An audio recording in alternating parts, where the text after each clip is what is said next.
Good morning, everybody. It is May 14th. It's a Tuesday, and we are so blessed to have a new name for our Tuesday listeners. We have Tuesdays with Todd, and you may or may not know if you're a new listener. Todd is my nephew. He is my brother's son, and Todd and I have been through adversities in our life, but Todd has really taken it to a wonderful extreme, I guess I would say, because he took that adversity and works every single day, every single minute at keeping on track. It's not easy, but he not only is in recovery from different abuse of substances, but he also continues his stride, because I think the only thing that he had an accident while at work, and if I'm right, as I bring him on, I think the only thing he didn't break maybe was parts of his face.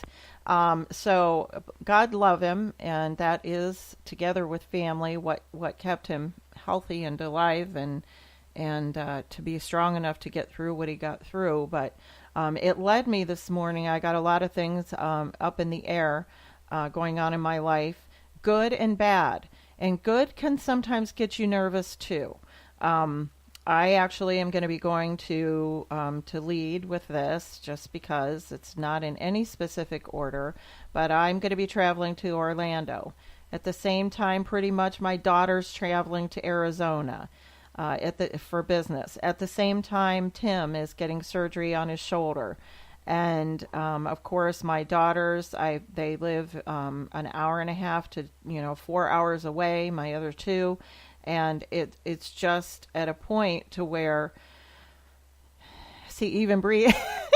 I just took a breath about it, because as I said it out loud, it's like, as I'm preparing or realizing certain things I need to pack, I kind of pull all of that preparation and packing into what we do to our souls, and what we're putting inside of our body, our luggage, our temple, and what we're allowing these nerves. Thank you, God, for those. This anticipation, love that. But we can take those to an extreme, and that's called anxiety.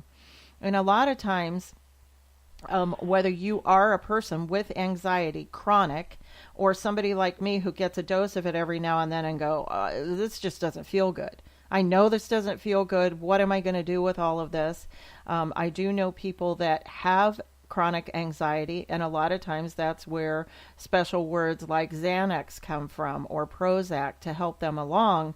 And believe me, it's just like any other disease, and I understand there's medication for that. I have such a respect for anxiety, because when I get it, I can feel like this is probably a time when people would need that.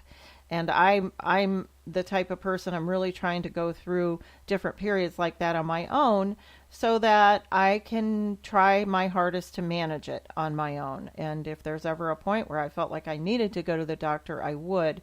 But I need to be very careful, because we have family history of things by nature and by natural, even prescribed drugs can get you in trouble. So what I do, and what this show is going to be about, as I bring Todd into it, is I try and build up a level of trust within myself. And if I trust in what I'm doing and what I'm about to do and what I'm thinking, and then I take that and I kind of give all of that anxiety and all of that stress and all of those balls in the air, whether they're good or bad or stressful or negative or scary, and I just turn them over to my higher being, and I call him God. And I got Jesus, my brother, by my side, and if you want to call me crazy for those kinds of things, it's okay, because I know that in my head, that's the only way I'm getting through it, is to take that level and just trust. I have to have a level of trust in that being called God, that he's going to help me through this. Can bad things still happen? Yep. Can things go wrong? Yes. Can things go really well? Yes. It's how I manage those. And without that faith and without that trust in myself, that has taken so much work to get to this place. It's hard work. You lose faith. You lose it. You look all over the house for it. You lose trust. You've got to keep trying to bring it back in. And so, in lieu of those things, I started thinking about Todd and what Todd has been through, and I wanted him to share how he has had to do exactly that. Maybe it was laying in that hospital bed when he really became aware of what was going on. You had to have trust and faith in people. So, thank you so much for being here, Todd. Welcome Tuesday, May 14th to Tuesdays with Todd. Thank you so much for being here. I really appreciate you getting up early, or maybe you're already up early every day, but for actually giving me a call and being a part of this. Thanks, Todd. Hello. Oh, you're so welcome. I thought I was calling Dunkin' Donuts, but yeah, I'll have two cream sticks and a black coffee. I thought I was on. All of a sudden, I started talking to you. You're like, damn it, wrong number. That's all good. That's awesome. What you were just... Oops. I lost you. I lost you, buddy. Hang on.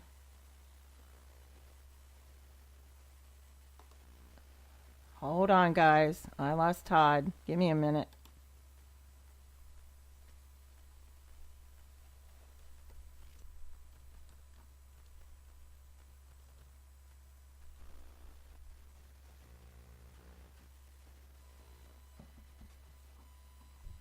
All right. Give us a second. We will get Todd back on here. He just texted me. I know it got really quiet. Oh my gosh. We'll figure this out. That's why it's live. Oh man. Let me see here, guys. Hang on. Oh. There we go. There he is. Hang on. Hang on, Todd. There you are. Gee whiz, I guess that's what you get for saying you were calling Dunkin' Donuts. Gosh. I know, right? Yeah, I'm sitting here. I didn't touch a thing. I am not kidding you. I did not touch a thing. So we're just pressing reset there. It's a live show. We're doing the best we can. We're learning. So yeah, past making me hungry for a true Krispy Kreme or a kind of donut just slathered in all of that icing and everything. Talk to me about the things you were beginning to say. Thanks, Todd, for calling back. About donuts? Yes, please. What is your favorite? Speaking of which, not to get off track by any means, Sunday, I'm sorry, we went up to the Cleveland Aquarium, but we went over to the West Side Market, which was a horrible idea, hungry. Well, they yeah. have, oh my goodness, but my favorite donut is apple fritters. Oh. And they had ones up there that were almost as big in diameter as a pancake and like 2 inches thick. And I'm like, are you kidding me? Anything fried. Yes. But what you were talking about, the anxiety build-up and stuff, I used to do it all the time before I got into the recovery aspect of my life. I used to create chaos in my head. It's like I fed on it. It's like a sickness, and it's a hard habit to break. But exactly what you were saying. Not only do you have a heavy reliance on a power greater than yourself, people get that confused or have a hard time with it. With the God thing, I say God because it's easy to say. It's just a common denominator there. Mine is something bigger than Todd is the universe and love, and that's the best I can do with it. Do I think and this is me. Mm-hmm. Do I think there's a guy up there in a robe with a big beard, striking his staff down and watching it? No. Me either. It's just a hard concept for me to understand. Yeah.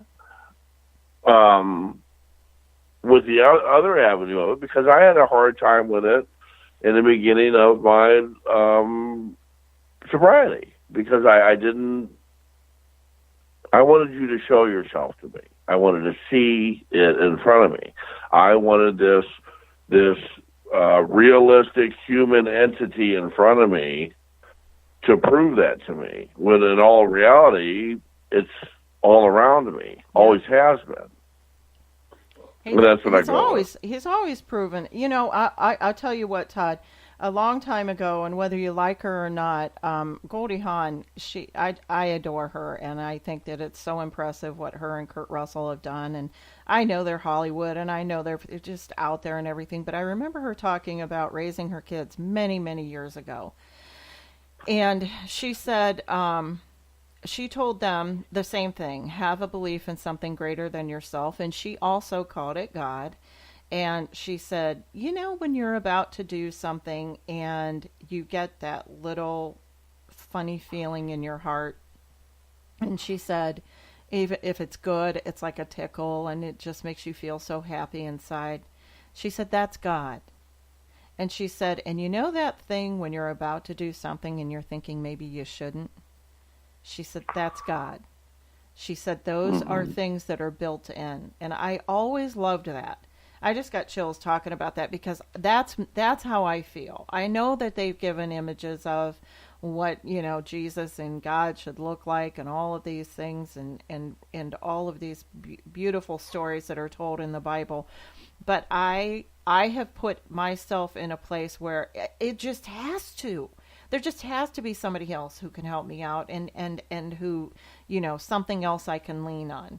I think that he sends us human beings such as yourself to help me and others along the way because we are the human experience.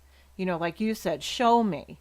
Well, I think showing you was that guy that showed up when you were speaking before those, 100 or so people and just suddenly appears out of nowhere. That's God. Oh yeah. The guy when you guys were out to eat, and you hadn't seen him, and there he was. That's God.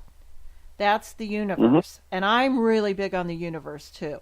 So, and just all of the elements. I mean, we're kidding ourselves that our singular being is that important. We're insignificant.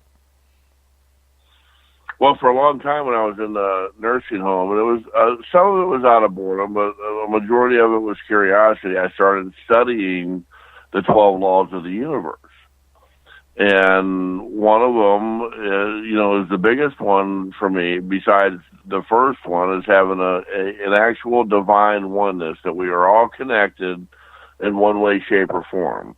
But the sixth law of the universe is the law of compensation.